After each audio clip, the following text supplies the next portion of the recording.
వైకుంఠ ఏకాదశి పర్వదినాన్ని పురస్కరించుకుని కోనరావుపేట మండలం మామిడిపల్లి శ్రీ సీతారామచంద్ర స్వామి ఆలయంలో మంగళవారం ప్రత్యేక పూజలు నిర్వహించారు. ఈ సందర్భంగా ఆలయంలో శ్రీ స్వామివారికి అభిషేకము, పుష్పార్చన నిర్వహించి స్వామివారిని పల్లకిలో ఊరేగించారు. ఈ సందర్భంగా భక్తులకు ఉత్తర ద్వార దర్శనాన్ని ఏర్పాటు చేశారు. ఈ కార్యక్రమంలో గ్రామ సర్పంచ్ పన్నాల లక్ష్మారెడ్డితో పాటు గ్రామ ప్రజలు పెద్ద ఎత్తున భక్తులు పాల్గొన్నారు.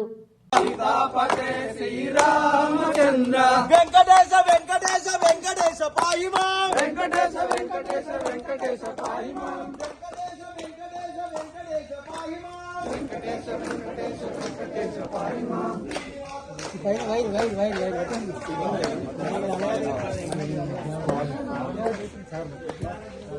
कंसल्या सुप्रजा रामचंद्र कंसल्या सुप्रजा रामचंद्र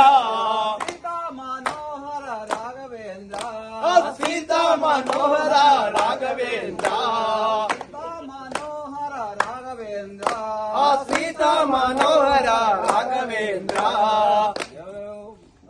बोलो जय।